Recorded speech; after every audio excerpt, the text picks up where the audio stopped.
Go. Shalom and welcome to How Happiness Thinks. So the first lesson, we really spoke about how to maintain happiness from our possessions, from things like physical blessings in our lives. So, which seems usually counterintuitive in general society, but really it's very a very, very basic level of happiness, right? Because we should be able to at least have that general idea of happiness from what we have, right? From basic possessions. That was lesson 1. Lesson 2 and 3, we kind of went more internal. We went inside to really understand how to maintain happiness. Let's say with self-esteem. We spoke about self-esteem and maybe not thinking of ourselves so highly. To recognize that we're inherently good and holy and special. And then we also spoke about happiness from a humility perspective. Why humility is such an important piece of happiness. Lesson 3 was more understanding happiness from in order to first understanding our own personality and helping us find a purpose. And that's we kept going deep. We're going deeper. The whole flow of this course is we're getting deeper and deeper and deeper into different levels of happiness, from the most basic of basic physical possessions, just to be basically grateful. Just basic gratefulness for not just our possessions, but also our health and just physical, abundance and sustenance and all that, which is really important. But then also getting deeper. But I can have all these things, but maybe I feel maybe like a lacking in fulfilling my sense of purpose. So that comes from knowing more about who we are. And then lesson 4, which was last week, was really about maybe stress over worry over what we may or may not happen in the future. That was the main theme of last week. Really about stress over our physical well-being as it pertains to the future. Really, this course, this lesson, which is the lesson number 5, is really about stress, which is an even deeper level, which is spiritual stress, which is a level I don't know if everybody is necessarily at this point or feeling this way, but maybe correct me if I'm wrong, feeling a certain stress over the fact that maybe my character is not refined enough, or maybe let's say, hey, I have negative inclinations, maybe I always snap at my spouse, or I don't know, or maybe I'm always I have this negative inclinations, negative character traits that for whatever reason I'm never able to overcome, and I'm kind of getting more of I don't know if it's an unhappiness per se, but more of a stress over our faults and our defects and our character traits. So that's kind of a deeper level of a more refined level of happiness that we want to explore, because it's also very important in order to really have a full picture of happiness. So that is that. And by the way, this lesson, I'm trying to go see if I can teach the course without any teacher's handbook, teacher's manual, to really hopefully be able to be as engaged as possible in learning. I hope that will be helpful. Yeah. Yeah, please. So I teach a process called nonviolent communication. Yeah. And that is, when it comes to judging ourselves, I don't know, I haven't read chapter 5 yet, but it's about us making value judgments instead of moralistic judgments about ourselves. What are our values, and how can we live in harmony with them rather than who we are for what we've done? Wow. Yeah, no, it's a very good point. Very beautiful point to share. So anyways, the title of this course is called Judging Ourselves. Yes. perfectly happy being imperfect. Actually, I was on the road here this morning, and I saw a Dairy. You know that Dairy Queen? There was a Dairy Queen billboard. It said, "There's the whole stuff." I thought it was very fascinating because it was about happiness. So I thought, oh, maybe it could relate to this course. And the whole billboard was upside down. You saw that one with the billboard, like the sign is like the ice cream's upside down, the text is all upside down, and it said on the billboard, "Happiness is upside down." Basically, it was a great way to just get you to look at the billboard, which I thought was really cool. Also, that's three things I found interesting. I also found it interesting that, like, it's kind of like human nature, like everybody's kind of trying to sell happiness. It's kind of the end thing, like Dairy Queen wants you to feel that if you just had their ice cream, then you'd be happy, Let's test a theory. It's a blizzard. Exactly. There you go. They just want you to have a blizzard, experience a blizzard. So that is that. I thought that was very fascinating. And then the third thing, the happiness is upside down. And I'm like, how does this relate to this course? I'm like, you know what? It actually really does relate to this lesson. And hopefully by the end, you'll figure out why and how. Really, basically, maybe to hint at it more, is achieving happiness, especially in the realms of character deficiencies and flaws and this being frustrated about that. The way to overcome it, the way to perceive the whole situation is the opposite of the way you would think. It's very counterintuitive, and it's very novel insight. And it's so novel. It's really a novel insight that's brought down by the Tanya, the first Chabad rabbi who started the Chabad movement. His name was the Alter Rebbe, the Shner Zalman of Liadi from, I guess, modern day Belarus. It would be modern day Belarus.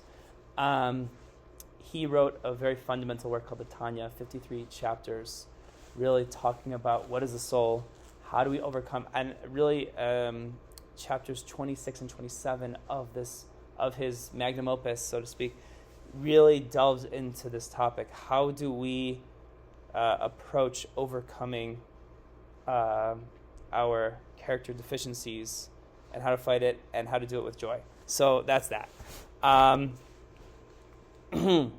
Now, I just want to, before we get into this, I just want to preface, there's really two levels. There's stress, spiritual stress in the overcoming of our characteristics in and of themselves, but then there's another level where, you actually did something wrong. Like, let's say you actually harmed someone, like, say you stole something, you ate a pork sandwich on Yom Kippur. I don't know. You actually did something wrong. That requires like an even next level, which hopefully we can touch on a little bit at the end of the class. It's called tshuva, and that also has to be done with great joy. But that is a topic we'll explore. Okay, why don't we read text 1? Maybe we'll go counterclockwise, starting with Jeffrey. And I'm glad that I can peer over your shoulder to at least be able to see exactly. Yeah, so this is page 158. 150 is just the introduction. 159, this is actually a very fun activity. Why don't we try doing that? Basically, try to identify one characteristic that poses a challenge for you and one that doesn't. 159. Sorry, yeah, 159. One trait, only one? Ha ha ha! You mean you have so many traits that don't impact you that you no. No, this is kind of the idea of spiritual stress when I'm talking about spiritual distress. Yeah. What if you don't see yourself this way, but others see you this way? So, I don't know. I hate to say it. Sometimes the way that other people see us can be more accurate, Yeah. Unfortunately. I know sometimes it's like I don't like to be the one to yeah, but please, no necessity to share what you write or circle, so you don't have you can be as honest. It does pose a challenge. No, one that does and one that doesn't. Oh, one that does. One that does and one that doesn't. And then maybe you can kind of, like, as we go through it, you can kind of think about it. Yeah. Jeffrey, why don't you turn the page to 160? So like if you pick Yeah. dishonesty as Yeah. the one that does not poison Yeah. does that mean that you're not dishonest or No, I'm saying for you, I guess it's also no. It's not that you're you're not like Snow White, but because nobody's Snow White, that's Okay, a so hard level. I'm very honest. So like pick one that doesn't bother me. Yeah, you can be. That's what I Yeah, did, exactly. yeah. That's exactly. Exactly what I did. Yeah. Yeah. I love the art in these books. These are great. So it does not bother us with ourselves. Yeah. So yeah, exactly. And then yeah, I think the idea of the activity is to really think about maybe one or specific things that may or may not, bother you. For me, I mean, everyone's in different places. Like for me, I will get sometimes bothered, if I come late to synagogue. Like let's say there's like a thing I need to be at, or in general, being like not, I like being very punctual, and sometimes I might show up a little late to something, and for me, it can be very distressing. Sometimes you can have different, anger. Like let's say, like, why do I have this road rage? This guy is, maybe you don't have this problem in Payson because it's. They're all challenges for you. No, these are all oh yeah, no, so that's okay. It's just it's more of just an idea to just really like get the mind flowing. Okay. So another, way to think of the flow of these lessons up until this point is all the lessons that we've discussed up until this point, we've really brought down, are all sourced in the Torah, the 5 books of Moses, the prophets, the Talmud, Midrash, all very classic, even maybe Kabbalah, classic, very, very, very classic Jewish sources. This class is really the novel insight from this class really comes from the Tanya, which was only written in like the 1700s as opposed to, much earlier. So I think the ultimate thing is we always are torn in life between doing right and doing wrong, right? We want to, be there for our family, for our spouse, for our employer, we want to do the right thing, we want to be kind, we want to do all these things. But then we also have our own more selfish drives, I'm hungry, I'm thirsty, I want this, I want that, I want the next whatever's coming out, and I want the next iPod or whatever. I want the next car that's coming out.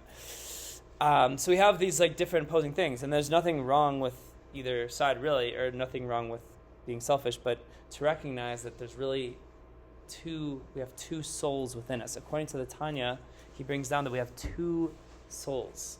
We have a more animalistic soul, which is not inherently bad. It's basically more of a selfish soul, so to speak. He just wants things that are good for itself. So like, I'm going to be nice to you because it's good for me. Let's say that might be like, I'll be super pleasant because I'm going to get something, that's just called being normal. It's like it's not inherently bad. And then there is the godly soul. The godly soul is something that is purely godly and only wants to do like really holy, right, perfect things all the time. And so we kind of have this constant battle. So the next exercise on 5.2 is really about kind of highlighting the point. Actually, I shouldn't give it away. So basically, you do the exercise, yes or no. Which of each of the following statements? Can you put a question mark? Yeah.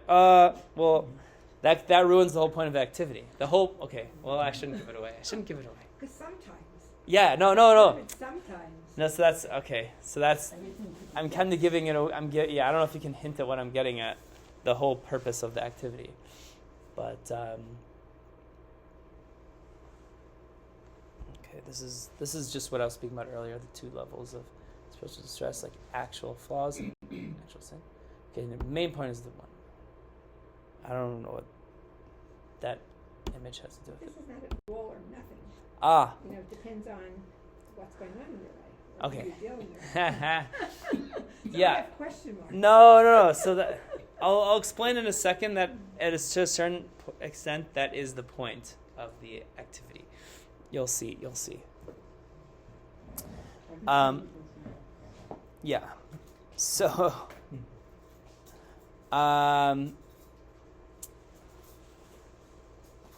Okay, there we go. Good. Someone's gonna be the first. Take the food. Actually, I might even be interested in making myself a coffee.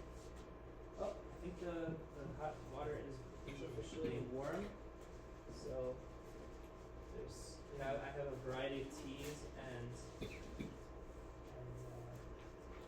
coffees. I hate to have to shrink myself. I hope you see my own shrink. Oh, Okay, so did you guys find this activity slightly challenging? Yes. Why? Yes or no? Yeah. Nothing's black and white. Yeah. So that's kind of the point.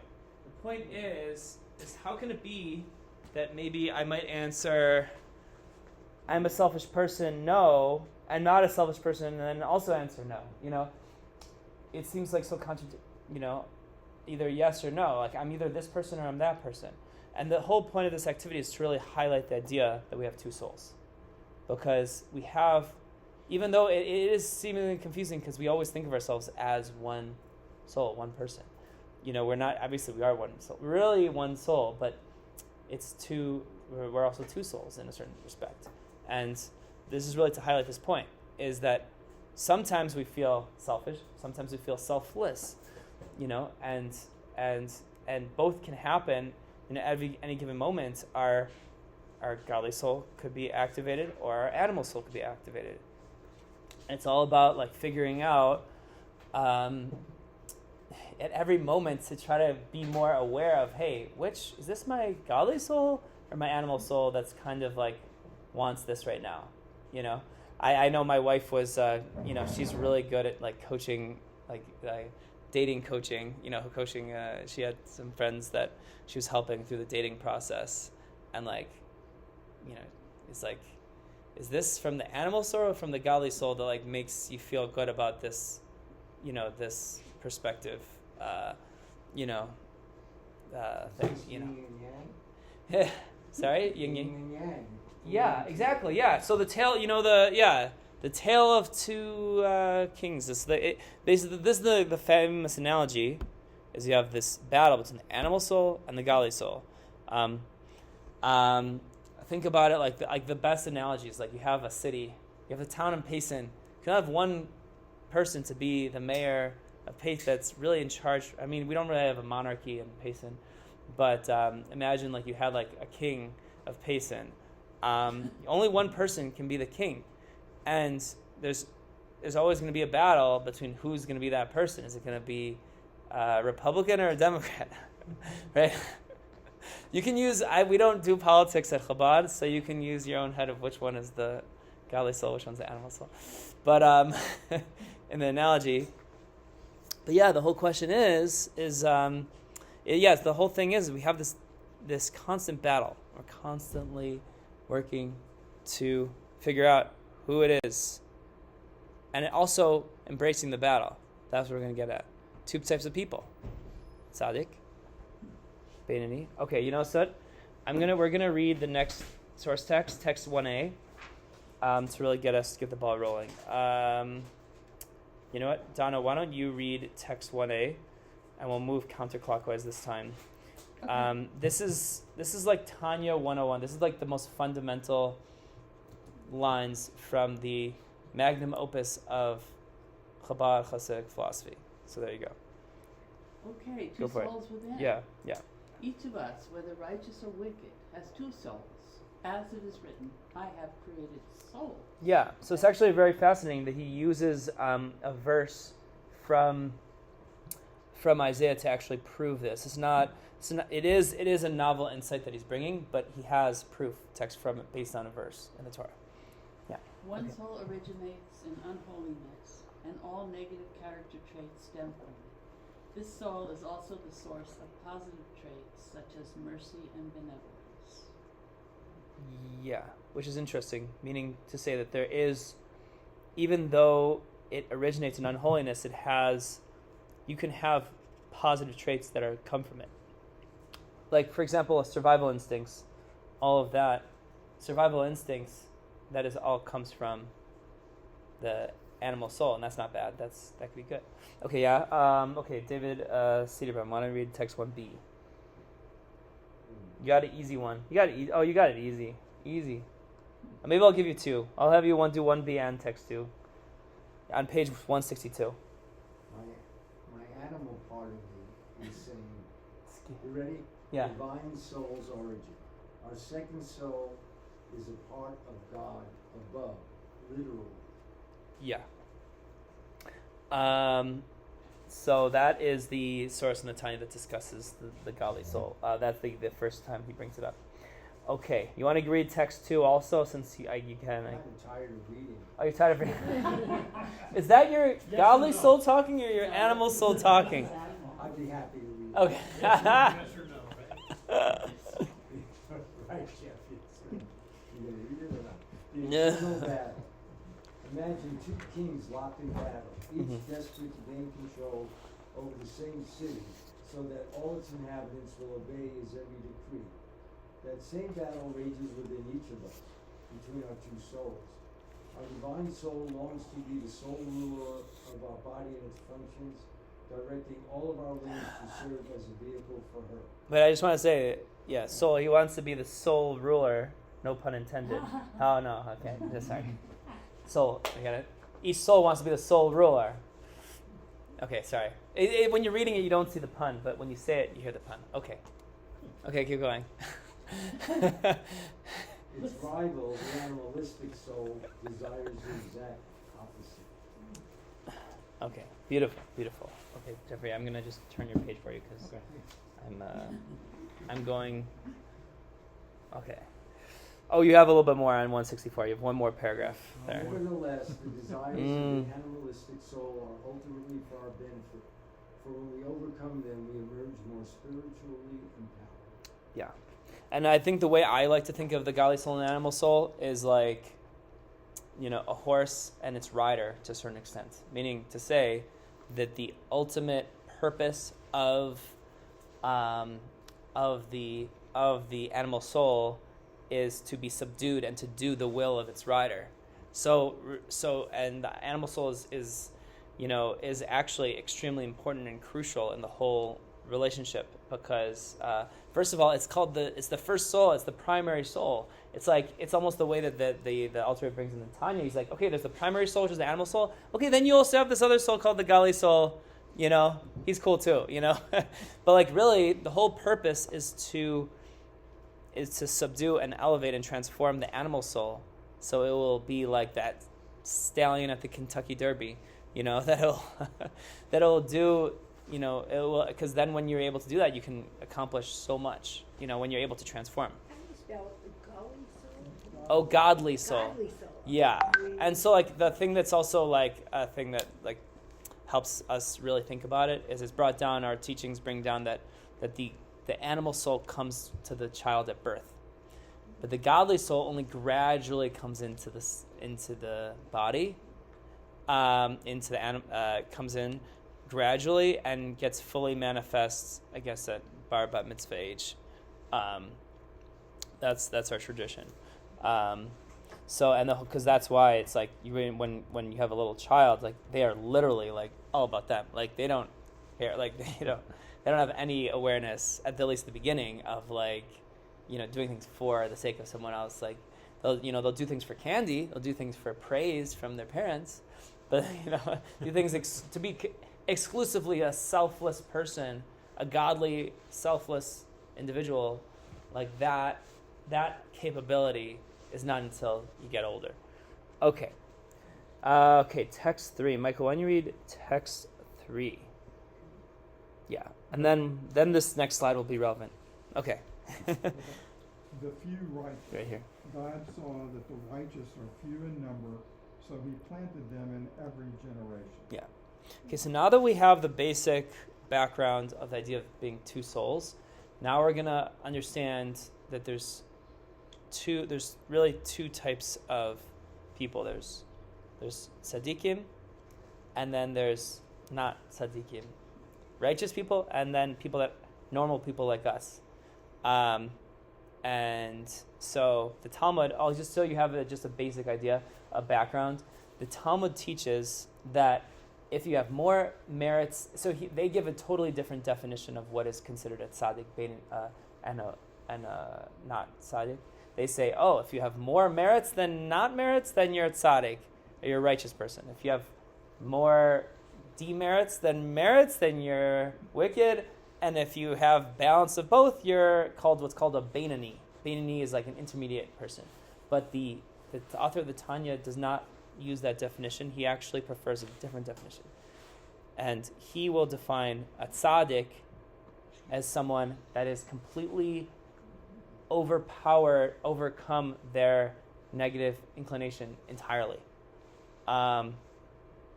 Totally conquered their animal soul. Like their animal soul is like that horse at the Kentucky Derby. Like really very rare to find. Abolish all flaws. So like for example, King David wasn't the most perfect person in the world in his earlier years.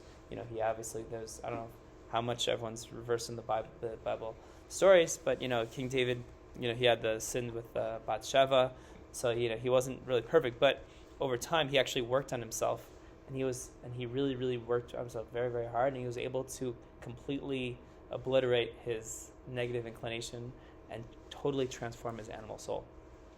Most people, that's very rare. Only few people have even the capability to do that. Yeah, so there you go. Maybe, yeah. Betty Crocker, I don't know, who else? Certain people have the ability to do that, have the ability to actually overcome and completely do like what we're saying that the tzaddik does. But most people like a Beinoni. Beinoni, constant struggler. This is like normal people, common. Manages flaws. This is like what normal people do. Okay, let's read text 4. Dan, why don't you read... A path for all. Yeah. The status of Beinoni.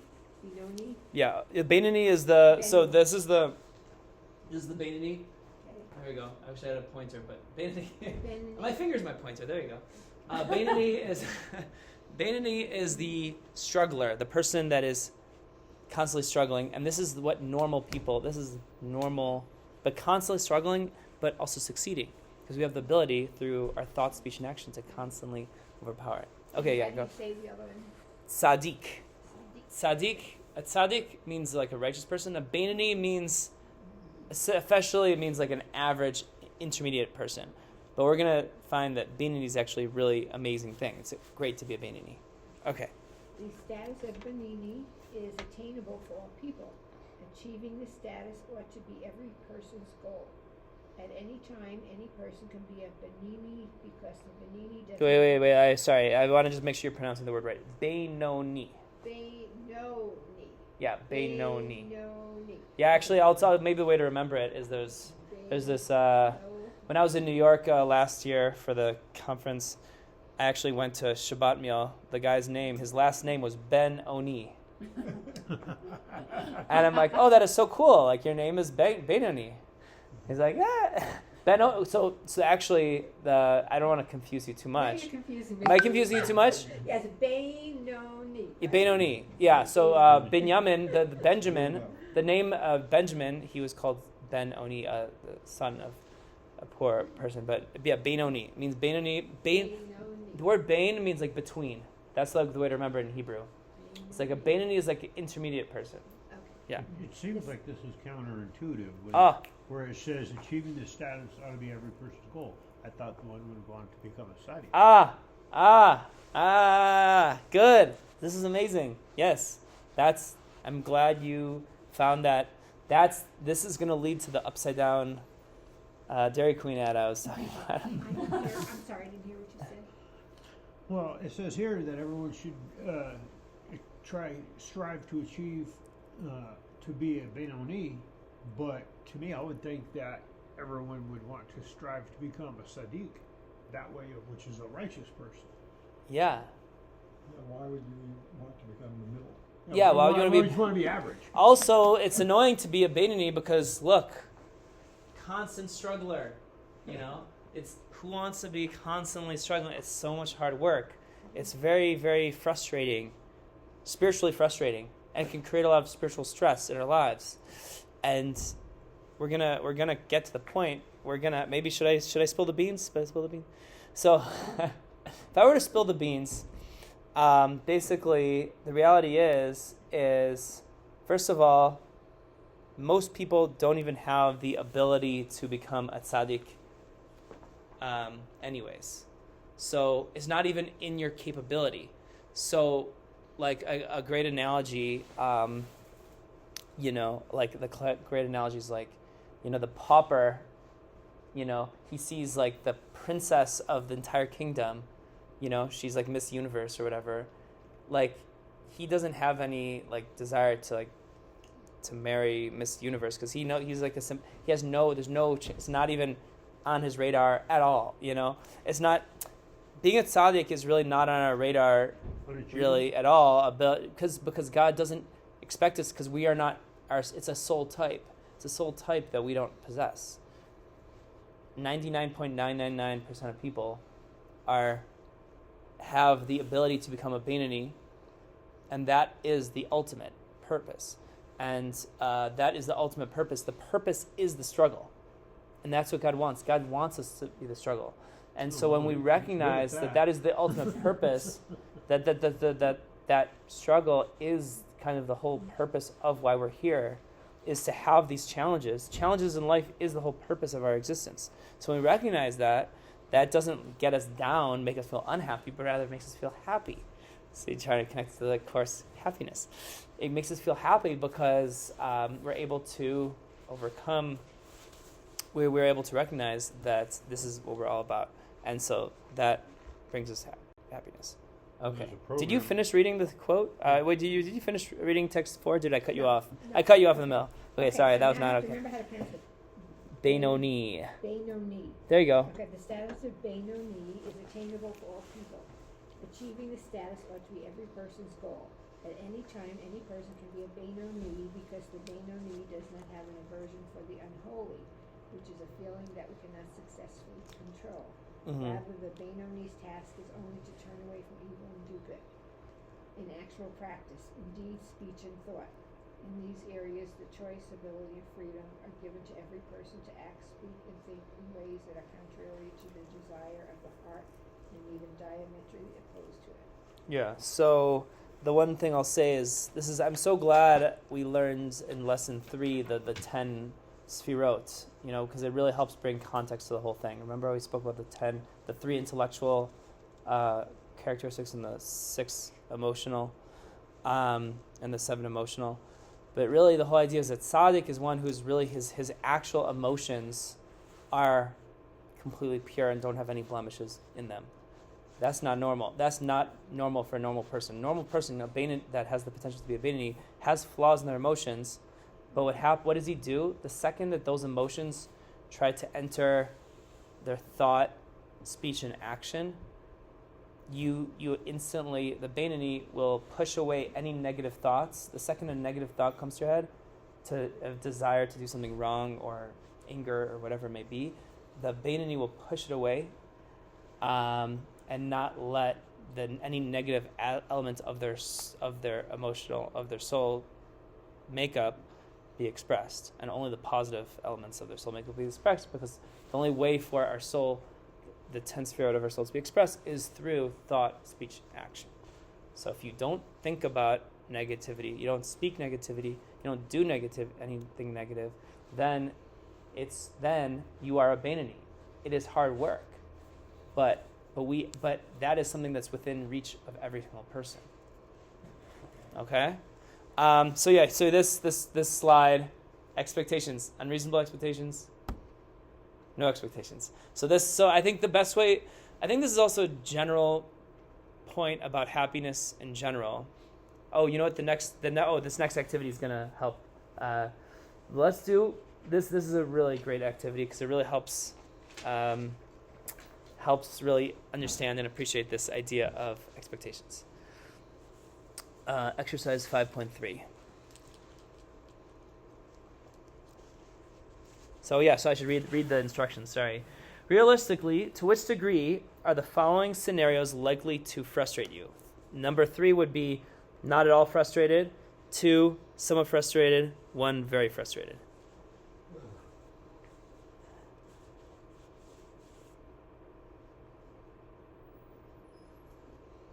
David, I'm looking forward to hearing what you answer. Do you need a pen, by the way? Oh, you have. I did it already. Oh, you did it. Okay. So what do you write? All right, I'm willing to share. Yeah, please. On the first one, I put 2. Okay. Only because it's a hassle and something. Yeah, I gotta it's do. annoying. Yeah, exactly. I'm out of control. Yeah, I'm it's in annoying. Someone else's hands. For all the rest of them, I put 3. Yeah. I couldn't care about jets and cars. And also flying, So let me ask you this: which of these 5 things are the best things to possibly happen to a person? Or if it were to happen, would you say? Haven't yet sprouted. Yeah, sprouting wings. If you had ability to fly, just have wings and you start flying, and actually now with AI, you can make a video of yourself doing that. But but you can't actually do it, right? So if that's the best, then why are we not frustrated that we can't sprout wings? Like, what was the last time you were frustrated? I wish I could just sprout wings and just start flying. When? Why? You don't expect us to There you do go. that. It's about exactly. Usually Phoenix traffic. Expectations, yeah. Yeah, maybe. Yeah. If we were stuck in traffic, then maybe we wish we could at least fly or go under, bore through the ground.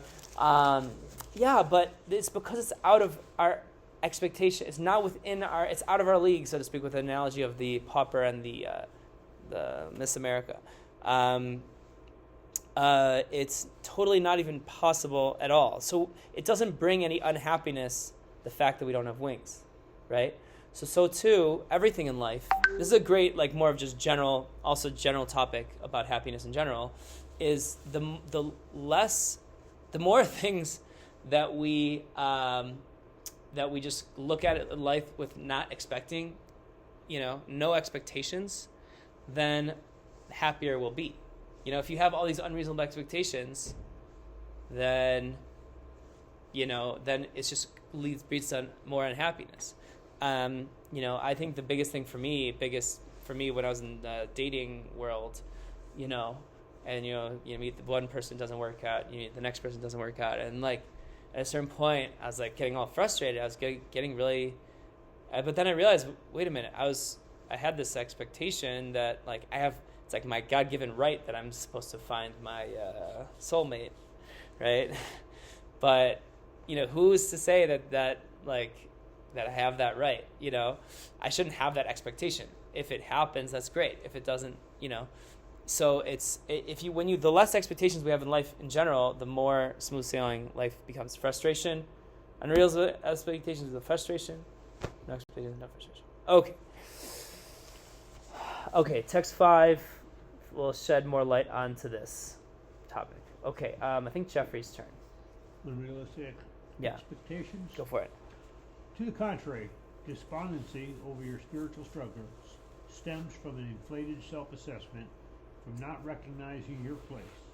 This delusion leads you to feel badly that you are not on the level of the perfect person, who is certainly not bothered by such foolish thoughts. Well, that's a mouthful. Know your place. You are very far from the level of perfect person. Rather, you should aspire to always be Benoni, and never for a moment to fail in thought, speech, and action. This, after all, is the lot of the Benoni and their task in life, to struggle against and subdue their negative impulses. Yeah. So the negative impulses would be our emotions, our 7 emotions that we talked about. If you have negative, because we have positive emotions, we have negative emotions. So the negative emotions might want to try to creep into our thought, speech, and action. And we can have feelings. There's nothing wrong with having negative feelings because we're Beinanim. Once we realize that that's who we are, we can't necessarily change that unless we, there are exceptions to the rule, so I don't want to go there. But at least at the most basic level, we don't have the ability to change that.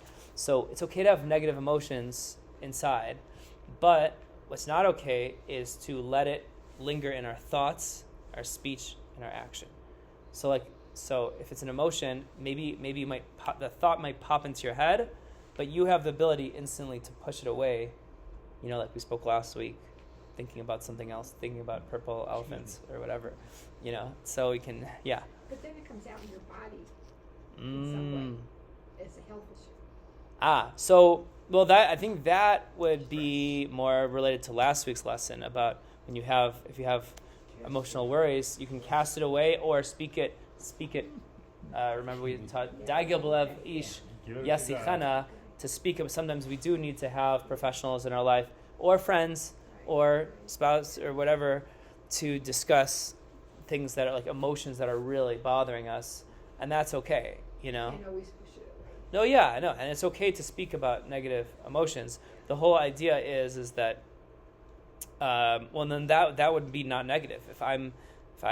We just don't want, let's say, like, I have road rage, and I am really feeling like, very frustrated that the traffic's so bad, or even, oh, don't you hate the guy in the left lane that's going like very slow? The slow car is supposed to be in the right lane. I want to go fast, and so why is he in the left lane? Actually, sometimes I'm that guy, so I got to be careful. But anyways, so so I can feel that emotion, that negative emotion. That's okay because I'm not a tzaddik. I'm not a tzaddik. I'm only Beinoni. So what I have the ability to do is not to let it linger in my thoughts too much. And I also have the ability to not roll down the window and blurt something out at him. Or obviously, hopefully we're not at that level that would even think about doing that. But we're not going to do that, or we're not going to do any hand gestures that would be offensive. We're not going to do that. Because we are Beinanim. Beinanim have the ability to overcome our thought, speech, and action, and that's what it's really all about. And that's what God wants from us. That's it. Okay. You read text 6? No, I did 5. Okay, so Donna, why don't you read text 6? The world's ultimate purpose. Mm-hmm. Yeah, you're doing great. All right. Oh, no. Oh, there we go. The purpose of Mhm. the evolution of the words, not the words, the worlds, There you go. and their descent from level to level is not for the sake of the higher worlds. Rather, Mhm. the purpose is this lowly world. Mm-hmm. For so it arose in God's desire that he should derive satisfaction when the negativity of this world is vanquished and its darkness is transformed into light. Yes. Yeah, that's a very powerful line. This is fundamental, kind of the perspective on the whole purpose of all of existence. And when you recognize the whole purpose of all existence is not to be an angel. Our job is not to be this angelic, righteous figure that's perfect in every way. Our whole purpose is to be down here physical, normal people with daily struggles, overcoming those struggles. That's what it's really all about. Okay, David, why don't you read text 7? 2 types of pleasure. Yeah. Do not feel distressed or exceedingly troubled, even if you are engaged in this conflict all your life. For perhaps this is the reason why you were created, and this is your calling, to constantly subdue unholiness. Mm-hmm. There are 2 kinds of enjoyment for God. One is from the complete annihilation of unholiness. This is accomplished by perfect people who transform, quotes, their internal bitterness to sweetness and darkness to light. The second is from the subduing of unholiness while it is at the apex of its strength through the effort of the strugglers. Yeah. Meaning us. Exactly. And so if we only knew, there's a saying in our tradition, in the Hasidic tradition, that it's if we only knew the immense pleasure God has, just when we have a negative inclination to do something that we shouldn't do, and we push away that thought or that desire, the inclination to do it, and we either don't do it, don't say it. Let's say we have, gossip, is a big challenge in where I come from. That it's such a temptation. You want to say did you hear what this person did? That this, that, or the other, you have that desire. But when you are able to say, hey, this is wrong, I'm going to not say this negative thing about this other person, even though it might be true. They say gossip is actually 9 times out of 10 actually true, but that's not the point, that it's not appropriate to be said. So I'm going to refrain from saying that. Just refraining from doing that, we have no idea how much immense godly pleasure God has from that. So 2 approaches. These are the 2 approaches. Tzaddik is about annihilating. The Beinoni is all about subduing. And there is beauty in a tzaddik's divine service, but that's not us. We're all about subduing. Okay. Where's our next text here? Text 8. Michael, I think, right? That's your word, yeah. Okay. Oh, yeah. So this is actually a very cute, very nice line. This is from Rabbi Aaron of Karlin. Up until this point, we're almost exclusively quoting from the Tanya. Rabbi Aaron of Karlin does not come from the Chabad dynasty. He actually is another Hasidic Rebbe from a different line. About despondency. Why don't you read the quote? Despondency, selfish root. What is the essence of despondency? Despondency means I deserve this. I am missing that. Whether it is a material lack or a spiritual lack, it's all about me. Why should I be concerned over what I lack? I should be concerned that nothing is lacking for God. If our patriarch Abraham would wish to change places with me, I would refuse. Abraham is a tzaddik with very lofty spiritual attainments, and I'm a plain person. If I change places with Abraham, then he would be a plain person, and I would be a lofty person. God would get nothing out of this exchange. The only one who would gain is me, and that I would achieve loftiness, but that would only be about me and myself. Yeah. Yeah. I think there's a very famous, it's in a similar vein, it's not one of the source texts, but there's a famous Reb Zusha of Anipoli, a famous chas from the Hasidic tradition. He always said, after 120 years, when I go up to heaven, God's not going to ask me, why were you not more like Abraham? Why were you not more like Isaac? Why were you not more like Jacob? He's going to ask, why were you not more like Zusha? Why are you not more you? His name was Zusha. So why are you not more like you?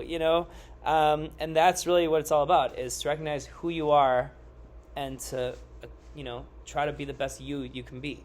And to recognize that, just like last week we spoke about our physical, limitations, being sad about that, but same thing in the spirituality. We have the spiritual inclinations, and that might be negative, and that's okay. And to recognize that this is where we're at, and we can, just be, but we just have to be the best we can be. And that's it. Okay. Progress, not perfection. Exactly. Progress, not perfection. It's also, just recognizing we are. Success of the Beinoni standing up to the other side when it is at, I don't even know where that's okay. Okay, this is a video. Oh. This is a beautiful analogy that I was going to say over. Farmer Carmel trudged to a well with wooden pails dangling from a pole across his shoulders. One bucket was flawless. It never spilled a drop. The other had a hole in its upper half. By the time Farmer Carmel returned, the imperfect bucket had lost a quarter of its water. It tried mightily to hold its water in, but drip by drip, the leakage repeated itself.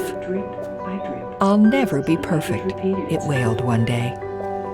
"With all my efforts, I'll stay 3/4 full. What a failure. How depressing. My twin makes it look easy, but it's not easy for me." "My dear bucket," Farmer Carmel grinned. "I built the barn and replaced the farm roof myself. Am I incapable of fixing a bucket?" "I never thought of that," the bucket stammered. "But why haven't you done so all these frustrating years?" "Oh," chuckled the farmer, I'd like you to peer beneath your base. Flowers, an endless line of them, gushed the astounded bucket. What a beautiful sight! What's on the other side of the track? The farmer interrupted. Nothing at all. What's going on? Nothing at all. I made that hole in your side, the farmer admitted, to grow a row of beautiful blooms to decorate my home and to sell in the town square. The bucket gasped. You mean I'm not imperfect? The pail asked incredulously. Not to me, laughed Farmer Carmel. You are exactly as I want you to be. I drilled your hole high enough so that you retain enough water for me, despite the leakage. And your flaw has served a marvelous role on my farm. In the book of Tanya, Rabbi Shneur Zalman of Liadi explains that our world is God's garden. We wish we were perfect, doing what God wants of us, without repetitive cycles of trying and failing at perfecting ourselves and our lives. It can get us down, but if we saw God's perspective, we would see the brilliant blossoms we nurture with every struggle, each time we raise our head, and each time we forge ahead. God tailored our flaws and detrimental circumstances to serve a higher purpose. We are riding on God's shoulders. If we do our best, God will take care of the rest. And one day, we will see the tremendous beauty and global benefit that we generated.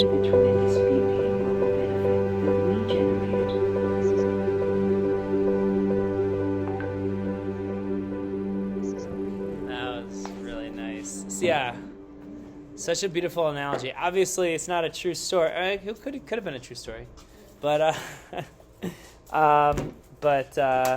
yeah. So it's such a powerful analogy that really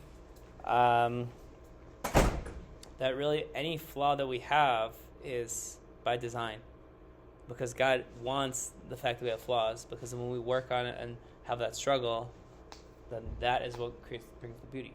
Just like the bucket, that the reason why it had the hole was for the sake of growing flowers, and that is actually the ultimate purpose. Makes it beautiful.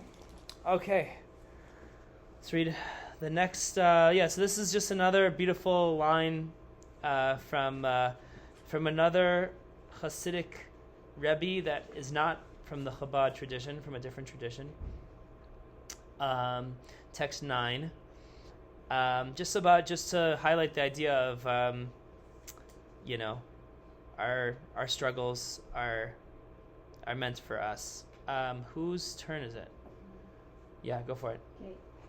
The bigger picture. Every one of us has a bundle that contains everything we experience in the course of our lives. In the world to come, all of the bundles will be mixed together, and yet every person will recognize that one bundle and learn only it. Very good. Yes. So, yes, this slide.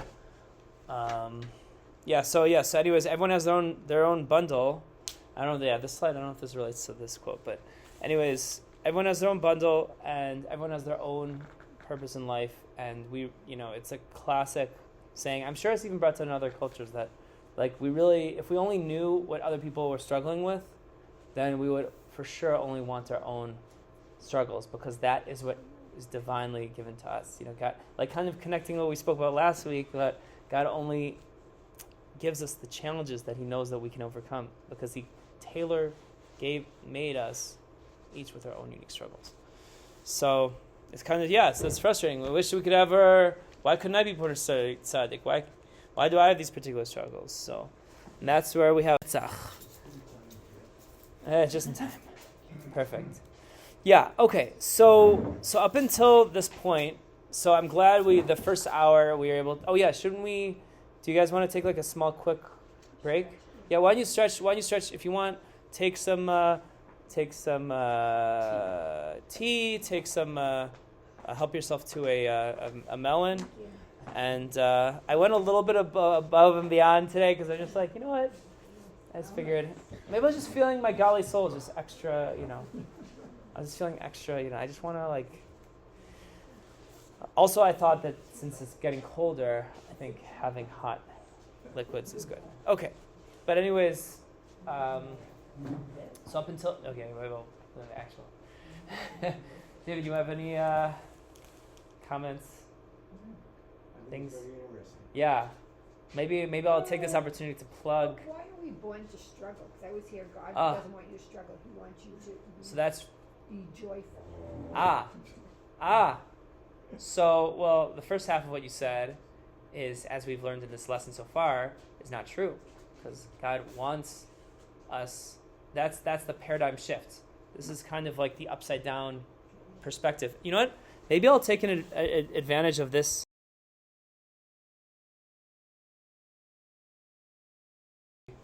We were gonna go an hour and a half. Yeah. We can go. Yeah, exactly. Quick question. Yeah, go for it. Again, Yeah, why please. do some people are not able to overcome their challenges, or why do people commit suicide? No, well, first of all, I think there's a certain level where it becomes clinical, like depression, where this course is really not coming to address clinical levels of depression.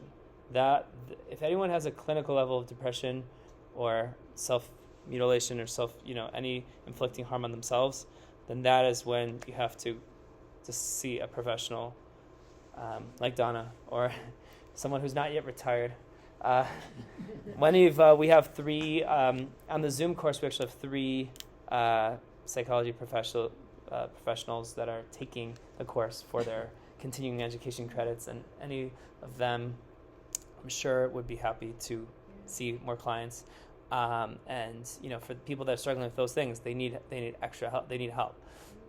This is really helping to address the average person that is not necessarily have clinical levels of anxiety, depression, but subclinical, but yet still struggles with this area. Yeah. Okay.